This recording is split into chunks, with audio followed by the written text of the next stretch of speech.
Assalamualaikum warahmatullahi wabarakatuh. Kembali lagi di channel Kisah Warganet. Kali ini saya akan menceritakan cerita yang berjudul Terbunuh Karena Dendam. Tak usah lama-lama, kita ke ceritanya.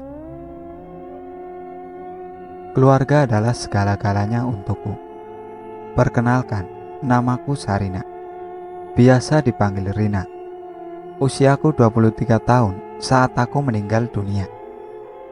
Aku bekerja di sebuah perusahaan yang cukup terkenal di Jakarta. Aku terlahir dari keluarga yang berkecukupan, serta penuh kasih sayang. Aku putri satu-satunya dari dua kakak laki-lakiku.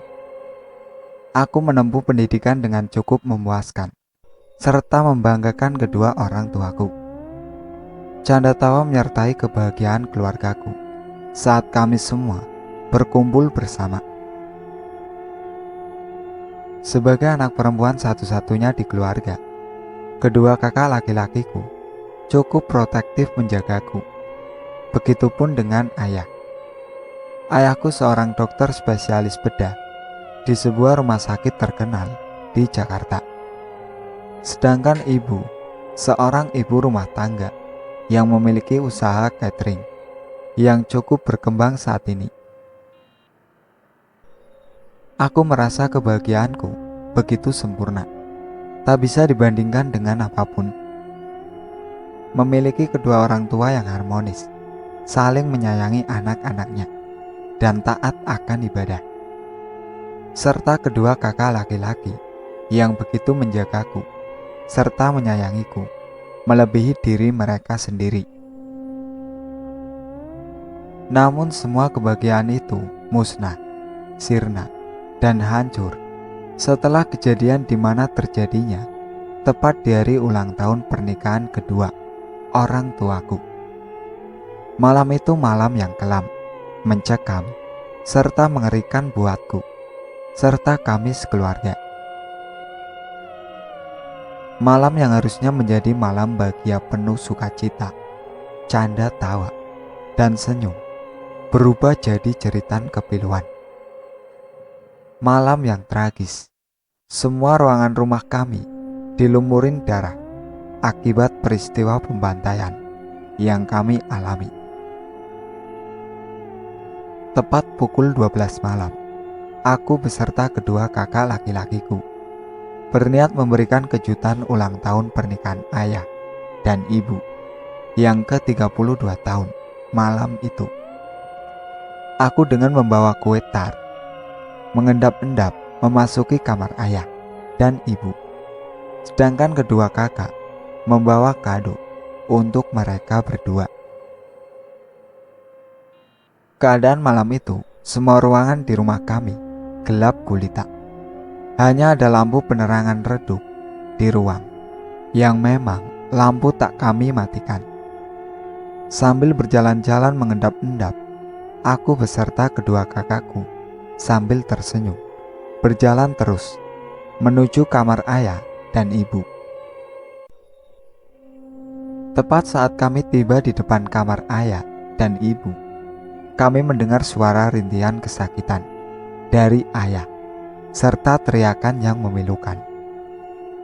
Awalnya kami berpikir mereka sedang melakukan hal yang biasa dilakukan suami istri. Tapi setelah kami pastikan dengan seksama, kami tak mendengar lagi suara ayah dan ibu. Akhirnya aku menatap kedua kakakku dengan tatapan seolah meminta izin untuk membuka pintu kamar ayah dan ibu. Kedua kakakku ternyata paham akan tatapanku itu. Kakak pertamaku yang bernama Randi berjalan melewati, lalu dengan langkah cepat ia membuka pintu kamar ayah dan ibu. Alangkah terkejutnya kami saat melihat kondisi ayah yang sudah bersimbah darah, penuh luka tusuk di bagian tubuh, terutama perut dan wajah. Sedangkan ibuku digagahi oleh 5 pemuda yang saat itu begitu mengerikan, menggunakan penutup wajah. Dengan keadaan terikat, mereka dengan sadis menggagahi ibuku, ditambah menutup mulut dengan kertas-kertas yang cukup banyak di mulut ibu. Melihat hal itu aku ketakutan, menjerit histeris, sambil berlari menolong ibuku. Kedua kakak laki-lakiku baku hantam dengan kelima laki-laki berbadan besar itu. "Bu, bangun bu, bangun," ucapku sambil terus membangunkan ibu yang kondisinya sudah sungguh mengenaskan, tanpa sehelai pakaian, ditambah luka lebam, serta bagian pinggir bibir mengeluarkan darah. Saat aku hendak membangunkan ibu, yang saat itu posisi terduduk di bangku kayu yang berada di kamar mereka, kucek pergelangan tangan ibu untuk mencari detak jantungnya, namun aku tak menemukan. Innalillahi wa innalillahi roji'un. Ibu telah meninggal dengan kondisi yang begitu memilukan. Aku mencoba terus menggerakkan tubuh ibuku, tapi semua nihil. Aku masih tak percaya dengan semua ini. Kulihat jasad ayah yang berada di atas ranjang, yang kini berlumuran darah. Aku pun membuka tali yang mengikat ibu, lalu kubaringkan di bawah lantai dengan susah payah. Kututupi tubuh ibuku dengan selimut yang berada di atas ranjang. Aku pun dengan segenap kekuatan yang tersisa menghampiri ayah yang kini tergolek, bersimbah darah, dengan luka-luka yang begitu banyak. "Ayah, ayah, ayah," teriakku sambil memeluk jasad ayah tercinta, pria pertama yang begitu kucintai. Saat aku sedang menumpahkan semua kesedihanku sambil memeluk tubuh ayah, ada seorang yang menarik tanganku dengan kasar hingga tubuhku terpental ke lantai. Seseorang itu adalah salah satu perampok yang dengan tega membunuh ayah ibuku. Laki-laki itu menyeretku keluar kamar dengan satu tangan. Saat hendak melewati pintu kamar kedua orang tuaku, di mana peristiwa mengenaskan itu terjadi, aku melihat kedua kakakku kini terbujur kaku dengan kondisi yang tak kalah pilu dengan ayah ibu. Kakak Randi terbunuh dengan keadaan sebuah pot besar yang hancur menutupi kepalanya, serta perut yang masih tertancap sebuah pisau. Sedangkan kondisi kakak keduaku terbaring di atas pecahan meja kaca yang terdapat di tempat bagian luar kamar ayah ibu yang biasa kami habiskan untuk nonton film bersama. Darah yang mengalir dari kedua tubuh kakak laki-lakiku membuatku hanya bisa meneteskan air mata, karena ku yakin kedua kakak laki-lakiku sudah meninggal. Dapat kupastikan dengan melihat keadaan mereka. Tubuhku terus diseret hingga ke ruang tamu rumahku dengan pria berbadan besar itu.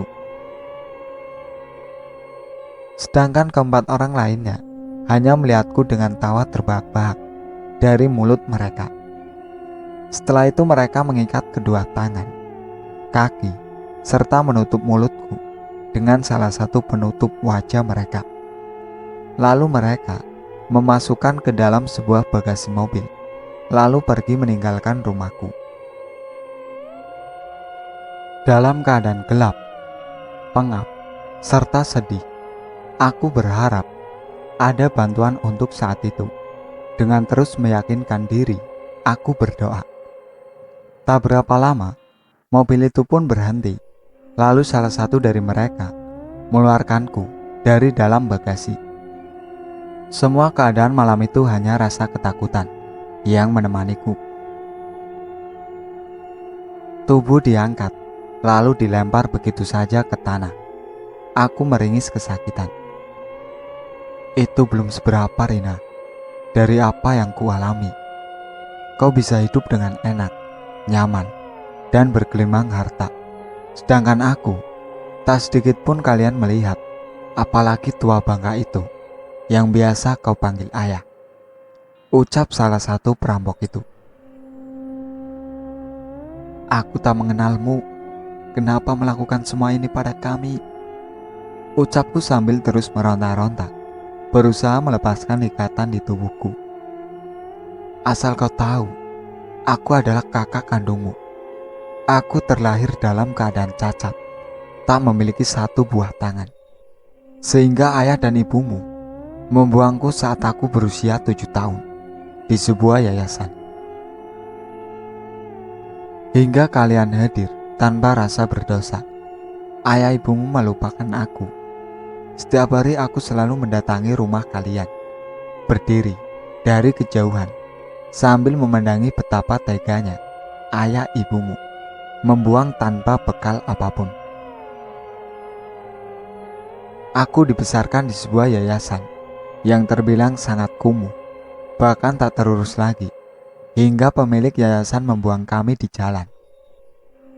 Hidup di jalan dengan penuh dendam terhadap kedua orang tua. Jelas salah satu dari perampok itu yang bisa dikatakan terbilang muda dari yang lain, terdengar dari suaranya. Mendengar perkataannya, aku hanya bisa menangis pilu, sambil terus meminta maaf, mewakili ayah dan ibu.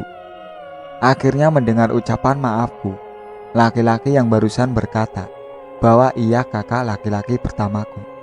Ia membuka penutup di wajahku. Aku pun terkejut melihat keadaanku saat itu.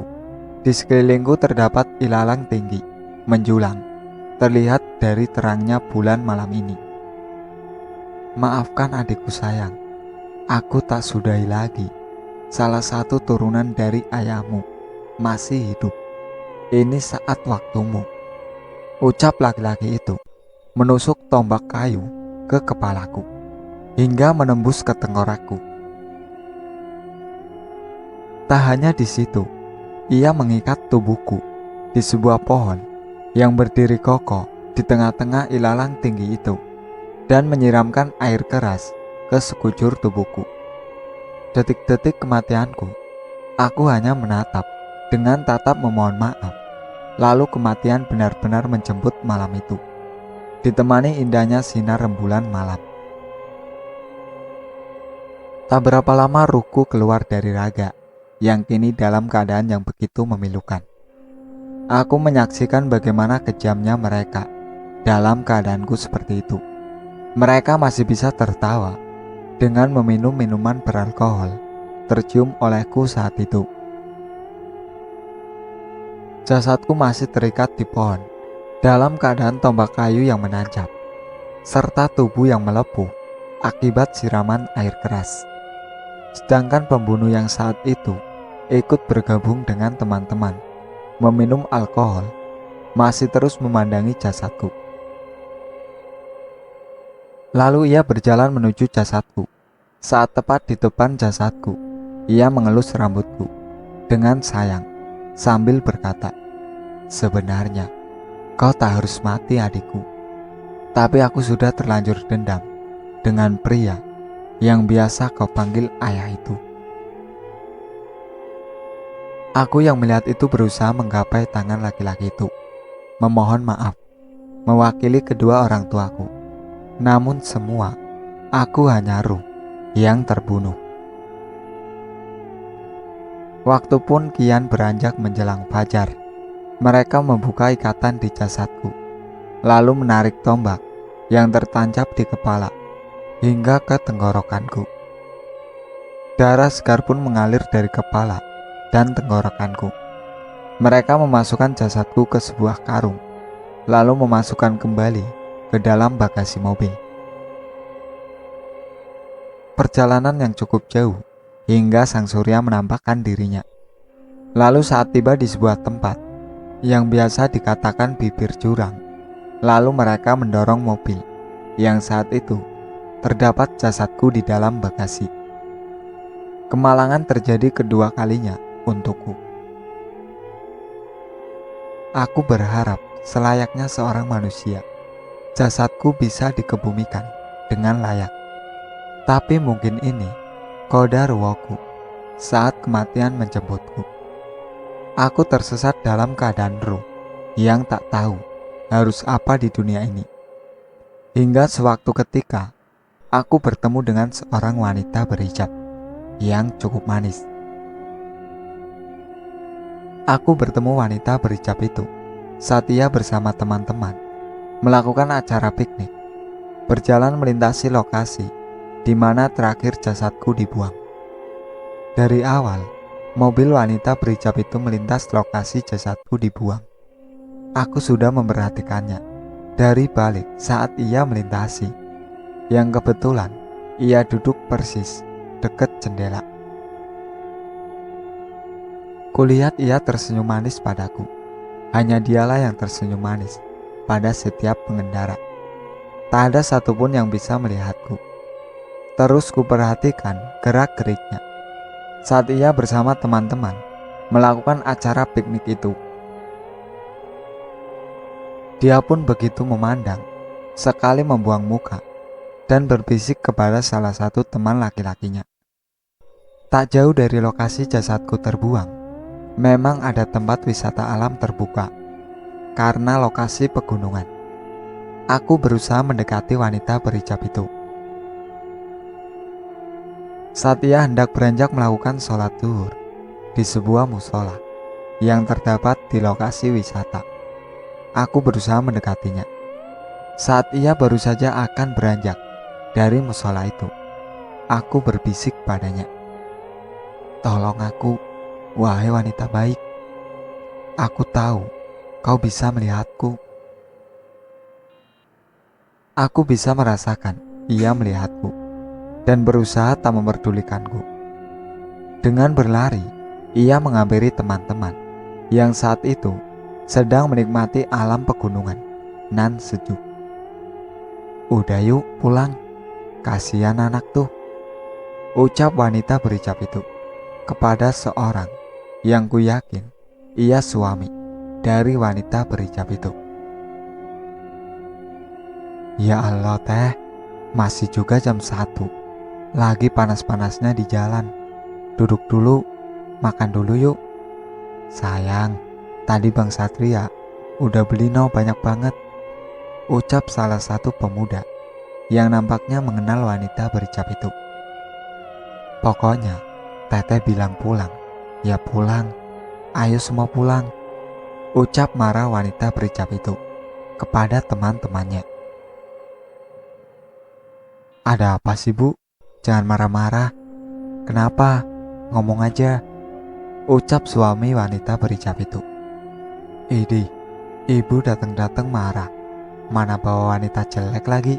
Tuh, apa dah di kepala nancep begitu. Bu, kalau punya teman normal dikit kenapa sih?" ucap seorang anak kecil yang ku ketahui anak dari wanita berhijab itu. "Wah, udah kakak beres nih. Pantesan emak sama anak sama. Ya udah yuk, cus pulang aja," ucap seorang pemuda tampan sambil berjalan menggendong anak dari wanita berhijab itu. "Ya udah yuk, semua pergi dari sini, ganti lokasi. Dan buat penghuni di sini, jangan ikut-ikut ya. Diam-diam aja, jangan nakal," ucap pemuda tadi yang awalnya tak ingin pulang dari tempat wisata itu. Enak aja, aku dibilang nakal. Dasar anak muda gak sopan, ucapku sambil memukul bahu pemuda itu dengan kesal. Wah, bener nih, ada demit. Masa pundak gue ada yang mukul? Yuk ah, pulang, ucap pemuda itu. Aku hanya bisa tersenyum. Mereka semua, termasuk wanita berhijab itu, pergi meninggalkan lokasi wisata dengan mobil yang mereka kendarai. Aku berpikir, ini saatnya aku minta tolong dan bisa dikubur layaknya manusia pada umumnya. Tepat di lokasi jasadku dibuang, aku mematikan mesin mobil wanita berhijab itu. Aku terus memandangi wanita berhijab itu, tepat di depan mobil yang berhenti, persis di bibir jurang di mana jasadku dibuang. Wanita berhijab itu pun keluar, lalu menghampiriku.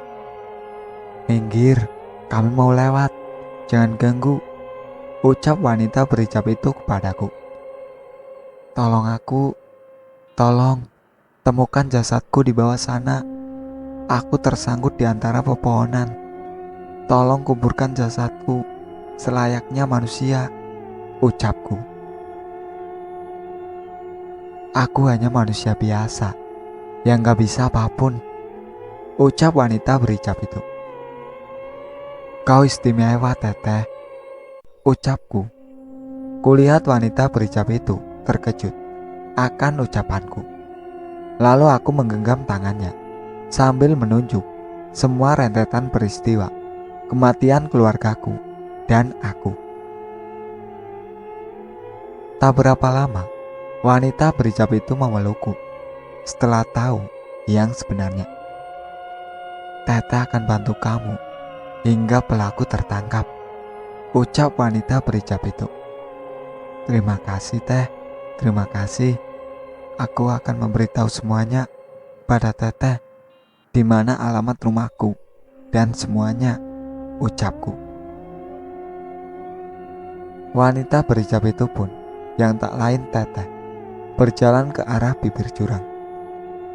"Kalaupun jasadku sulit dijangkau, buatkan aku makam tepat berada di antara keluargaku yang lain," ucapku ke wanita berhijab itu sambil meneteskan air mata. "Teteh akan berusaha agar kamu tenang menuju alammu." Wanita berhijab itu pun membicarakan hal ini kepada semua yang berada di dalam mobil. Tak berapa lama wanita berhijab itu turun dari mobil bersama pemuda tampan tadi. "Di sini, Sat, lokasinya," ucap wanita berhijab itu kepada laki-laki tampan itu. "Baik, Teh, saya akan telepon anak buah saya untuk OTW ke lokasi. Kalau feeling Satria ini ada kaitannya dengan kasus perampokan 3 minggu yang lalu. Salah satu keluarga dokter bedah dibunuh dengan tragis," ucap pemuda tampan yang aku ketahui seorang polisi. Tak berapa lama datanglah polisi dan timnya. Mereka turun menyelusuri bawah jurang dengan peralatan yang memadai. "Lah, bukannya liburan, jadi detektif lagi? Padahal mau puasa ya. Heran aku tuh sama kamu, Bu," ucap suami berhijab itu sambil merangkul sang istri. "Mau gimana lagi ya? Kasian, dia gak bisa pulang, tersesat di 2 alam karena belum disempurnakan," ucap wanita berhijab itu. Aku memandangnya dengan tersenyum. "Bang, lapor, ada tulang yang masih nampak, baru terlihat dari baju yang dikenakan, tersangkut di pohon," lapor anak buah dari pemuda yang bernama Satria.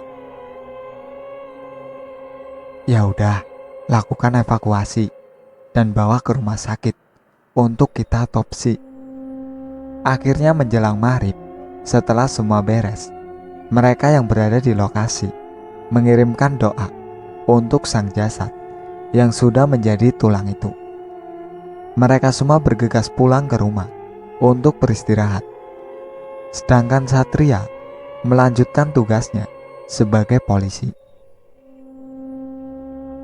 Tepat pada seminggu penyelidikan kasus perampokan serta pembunuhan keluarga Rina, semua terungkap dan Rina dimakamkan tepat di samping makam sang ayah dan keluarganya yang lebih dulu dimakamkan. Kini Rina bisa pergi dengan tenang. Semua pelaku pun sudah tertangkap. Kasus Rina telah usai. "Terima kasih, Teh," ucap terakhir Rina saat wanita berhijab itu pulang dari pemakaman Rina. "Selamat jalan Rina dan keluarga. Semoga kalian ditetapkan di sisi terindah oleh Allah. Amin. Jagalah keluargamu, apapun kondisinya. Terima ia dengan baik. Kelak ia akan menolongmu atas kebaikan yang kau berikan. Itulah akhir dari cerita terbunuh karena dendam. Sekian dari saya. Wassalamualaikum warahmatullahi wabarakatuh.